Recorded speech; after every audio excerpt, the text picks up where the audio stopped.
we have been given a lie. We have been given a false image or a false painting, this Disney storybook ending, that in marriage there is happily ever after. Now, I will say this. You don't find your happily ever after as soon as you get married. You find your happily ever after in between the ebbs and flows of marriage, because marriage will never be easy. Marriage is just something that's just not a walk in the park, because it is constant work. Now, I love to say this, it's my favorite saying, is that when it comes down to marriage between a man and a woman, we're talking about two individuals with a different way of thinking, a different way of doing things, right?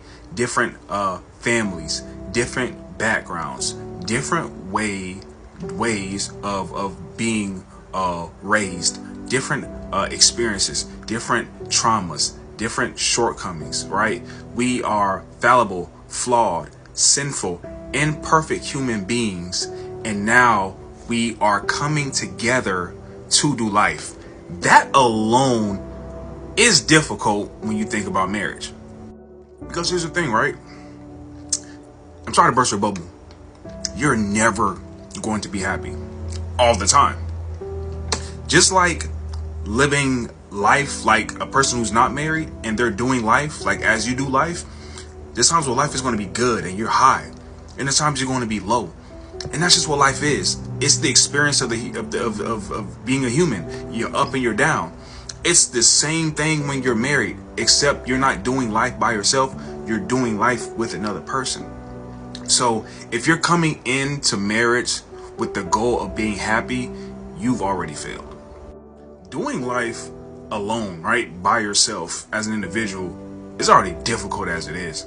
Now imagine doing life with someone else who you vowed to spend the rest of your life with. This is why it's so important. It's so advantageous when it comes down to marriage to find someone who you can do life with. Because the 401k doesn't matter. I don't care how good the penis is. I don't care how good the coochie is. When life hits, I'm telling you from experience, when life hits, marriage will expose who you are. Marriage will expose the things that you've been hiding. Marriage will test your character, and it'll also test your commitment. And we're living in a time, and we've been living in this time for quite some time, that things are not convenient. If they're not serving me, if I'm not happy, if I don't feel good, if I don't like this, I have every right to leave. Not just women do this, but men do this, right? But at the end of the day, it does not matter, because you can feel like there's better out there, and you can go out there and find somebody else, only to find yourself in the same predicament with the new person going through a hard time. And when things get hard with that person, what you gonna do? You're gonna leave. And I got one more thing for y'all. The first one was find someone who you can do life with. And the second one is just as important. The individual who you're considering to marry.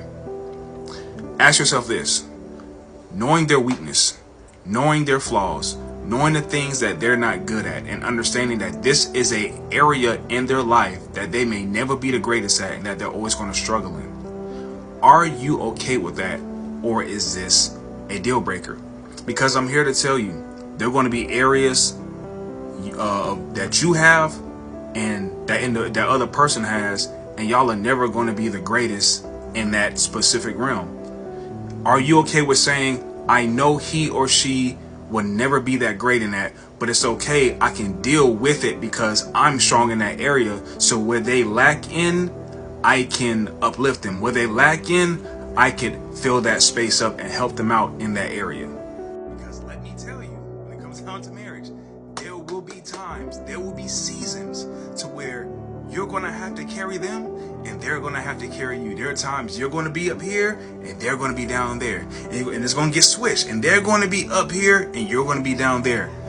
Are y'all committed to carrying one another when the other person just does not have the capacity or the strength to give the percentage that they would like to give?